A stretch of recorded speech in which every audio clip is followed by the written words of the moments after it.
Hello everyone, welcome to maths universe. आप सभी का वेलकम है मेरे चैनल मैथ्स यूनिवर्स में। जैसे आप सब जानते हैं, हम अर्थमेटिक मैथ्स के रेशियो एंड प्रोपोर्शन टॉपिक पे हैं। बट आज उसके हम इम्पॉर्टेंट क्वेश्चन सॉल्व नहीं करेंगे। आज की वीडियो हमारी है geometric proportion. Ratio and proportion में जो एक टॉपिक है प्रोपोर्शन, उसमें भी एक आता है एक टॉपिक उसी के उस प्रोपोर्शन के ही अंदर एक ज्योमेट्रिक प्रोपोर्शन, जिसे हम क्या कहते हैं, एक तो हम कंटिन्यूड प्रोपोर्शन भी कहते हैं और मीन प्रोपोर्शन भी। ठीक है, इससे भी आपके क्वेश्चंस आपके कॉम्पिटेटिव एग्जाम्स में पूछे जाते हैं। तो आज हम इसी को ही पढ़ेंगे कि ये क्या चीज है। ठीक है, सबसे पहले तो mean proportion, geometric proportion and continued proportion, ये तीनों एक ही चीज है। मीन्स एक ही नाम है, उसको अलग अलग नाम से लिया जा रहा है। ठीक है, तो ये चीज होती क्या है सबसे पहले, तो जो मीन प्रोपोर्शन है, मीन्स ज्योमेट्रिक या फिर कंटिन्यूड प्रोपोर्शन, तो सिंपल सी बात है, मीन प्रोपोर्शन है तो उसको मैंने m से डिनोट कर लिया है। ठीक है, मीन प्रोपोर्शन। अब सिंपल सी बात है, यहां पर हमारे पास क्या आता है, अगर हमारे पास a और b हमारे पास गिवन है रेशियो में। ठीक है, सिंपल सी बात है, अगर हमारे पास मीन प्रोपोर्शन होता है क्या और मीन प्रोपोर्शन का फॉर्मूला क्या है। ठीक है, कंटिन्यूड प्रोपोर्शन किसे कहा जाता है, जो आते हैं कंटिन्यू में। ठीक है, कंटिन्यूटी रहती है जिन पे। ठीक है, एंड ये हो गया बी। ठीक है, ये तो समझ में आ गया आपको। अब यहां से हमें सिंपल सा फॉर्मूला क्या बन रहा है, ये a by M equal to M by B. So simple सी बात है, ये बन गया m का square is equal to A B. So mean proportion का फॉर्मूला क्या है, m is equal to root A B. ये है इसका मीन प्रोपोर्शन का फॉर्मूला। मीन्स कभी आपको अगर पूछा गया क्वेश्चन में कि find the mean proportion of this ratio, तो आपको क्या करना है, आपको m फाइंड आउट करना है रूट ए बी वैल्यू पुट करके। ठीक है, समझ में आ गया। मीन्स हमें किसी भी दो नंबर का अगर मीन प्रोपोर्शन फाइंड आउट करना है तो आपको फॉर्मूला यूज करना है m is equal to root A B.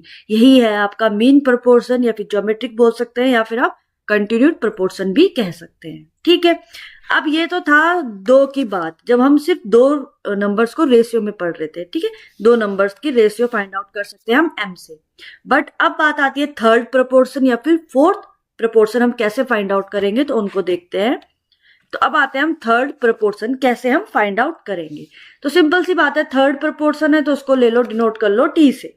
ठीक है, ऐसी फोर्थ प्रोपोर्शन निकालेंगे तो उसको डिनोट कर लेंगे कैपिटल F से। ठीक है, तो ये ले लिया मैंने थर्ड प्रोपोर्शन कैपिटल T। अब कैसे फाइंड आउट करेंगे, तो सिंपल सा इसका एक फॉर्मूला आता है। मान लो A B, और अब हमको निकालना है इसका थर्ड प्रोपोर्शन। मींस A और B का हमें क्या निकालना है, थर्ड प्रोपोर्शन। सिंपल सी बात है, ये हो जाएगा A रेशियो B। अब यहाँ पे तो कुछ नहीं है, it means B ratio T। समझ में आ गया, ये फर्स्ट था, ये सेकंड था, फिल करा है हमने सेकंड से, और ये है थर्ड टर्म, या फिर हमें थर्ड प्रोपोर्शन। तो सिंपल यहां से क्या फॉर्मूला बन रहा है, a by B equal to B by T. So आपका यहां से फॉर्मूला मिल गया है हमें, t is equal to B square by A. अब अगर हमें क्वेश्चन में हमें पूछा जाएगा कि find the third proportion of these two ratios, means these two ratio 3 given है, इसका हमें थर्ड प्रोपोर्शन फाइंड आउट करना है। तो हमें वहां पे कुछ सॉल्व नहीं जाती, हमें सीधा ये वाला फॉर्मूला यूज कर लेना है, t is equal to B square by A. समझ में आ गया आपको। सेम ऐसे अगर हम फोर्थ प्रोपोर्शन कैसे फाइंड आउट करेंगे, तो फोर्थ प्रोपोर्शन को हम डिनोट कर लेते हैं कैपिटल F से। ठीक है, कैसे फाइंड आउट करेंगे, अब फोर्थ प्रोपोर्शन निकालना है। इट मीन्स हमारे पास 3 हमारे पास गिवन है, A B और C हमारे पास क्या है, गिवन है। ठीक है, इसका हमें फोर्थ टर्म फाइंड आउट करना है। It means A ratio B में है और प्रोपोर्शन है C रेशियो, ये हमें फाइंड आउट करना है, इसलिए मैंने ले लिया इसको F। ठीक है, तो सिंपल हो गया, A by B is equal to C by F। तो यहां से हमें F की वैल्यू क्या मिल गई है, F इज इक्वल टू हो गया है BC डिवाइडेड बाय A। ये मिल गया यहां से हमें इसका फॉर्मूला। इट मीन्स जब हमें कभी भी अगर क्वेश्चन आ गया कि find the fourth proportion of these 3 ratios, means 3 हमारे पास रेशियो में गिवन है और हमें फोर्थ प्रोपोर्शन फाइंड आउट करना है, तो हम सीधा वहां पर ये फॉर्मूला लगा लेंगे, F is equal to BC by A। ठीक है, मैंने अब आपको फॉर्मूले सारे बता दिए हैं कि कैसे हम मीन फाइंड आउट करेंगे जब हमारे पास सिर्फ 2 हमारे पास रेशियोज गिवन हो। तो मीन का फॉर्मूला आपको बता दिया है, capital M is equal to root A B. Then हम आए थर्ड प्रोपोर्शन में। थर्ड प्रोपोर्शन का फॉर्मूला क्या है, T is equal to B square by A. उसमें हमारे पास 2 ही रेशियोज थे। एंड फोर्थ प्रोपोर्शन में हमारे पास 3 रेशियो गिवन थे, ए बी सी। फोर्थ कैसे निकाला, बी सी बाय ए। समझ में आ गया। तो अब आ जाते हैं हम कुछ एग्जांपल्स कर लेते हैं जहां पे हमें f फाइंड आउट करना है, इट मींस फोर्थ। अब यहाँ पर हम इसको एक ऐसे भी सॉल्व कर सकते थे कि जैसे अभी तक हम करते आ रहे थे कि 5/20 रख लो इक्वल टू 25/f रख लो, बट उससे अच्छा है कि हम फॉर्मूला लगा ले। तो f कैसे फाइंड आउट करते हैं, बी सी बाय ए से। तो ये a हो गया, ये b है एंड ये c है। तो वैल्यू पुट कर दो सीधा, f इज इक्वल टू हो गया 20 मल्टीप्लाई 25 डिवाइडेड बाय 5। सो 5 4 जो 20, इट मीन्स f की वैल्यू आ गई 100। समझ में आ गया। सेम ऐसे अगर हम इसको सॉल्व करते हैं तो f इज इक्वल टू हो जाएगा B C by A. So B C है 48 मल्टीप्लाई 60 डिवाइडेड बाय 12। तो 12 4 जा 48। सो f की वैल्यू आ गई 240। समझ में आ गया। बहुत इजी हो गए फॉर्मूले से हेल्प करके। अब एक क्वेश्चन और सॉल्व करते हैं, एक एग्जांपल और।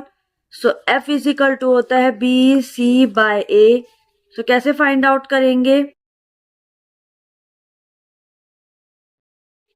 625 मल्टीप्लाई 50 डिवाइडेड बाय 125। तो 5 2 जा 10, 5 5 जा 25, 5 10 जा 50। देन 5 2 जा 10, 5 5 जा 25। देन 5 से भी ये कैंसिल आउट हो रहा है। 5 1 जा 5 12, 5 2 जा 10, 5 5 जा 25। सो f की वैल्यू आ गई है 125 मल्टीप्लाई 2, इट मीन्स 250। तो समझ में आ गया आपको ये वाले क्वेश्चन सॉल्व करना है। तो आज हमने क्या क्या पढ़ा है, आज हमने पढ़ा मीन प्रोपोर्शन, जिसे हम ज्योमेट्रिक या फिर कंटिन्यूट प्रोपोर्शन भी कहते हैं। उसका हमने फॉर्मूला फाइंड आउट करा है, m is equal to root A B. Then हमने पढ़ा थर्ड प्रोपोर्शन कैसे फाइंड आउट करते हैं, उसका फॉर्मूला हमें मिला T is equal to B square by A. And then हमने पढ़ा fourth proportion, f is equal to B C by A. ठीक है, और हमने कुछ एग्जाम्पल सॉल्व कर रहे हैं। तो आज की वीडियो में इतना ही है। अब इसी के ही रिगार्डिंग हम नेक्स्ट वीडियो में क्वेश्चन सॉल्व करेंगे, जहां पे हम थर्ड और फोर्थ टर्म फाइंड आउट करेंगे और मीन भी फाइंड आउट करेंगे। ठीक है, तो मिलते हैं हम अपनी नेक्स्ट वीडियो में नेक्स्ट क्वेश्चंस के साथ। तब तक बाय बाय, और वीडियो को लाइक शेयर एंड सब्सक्राइब जरूर करें।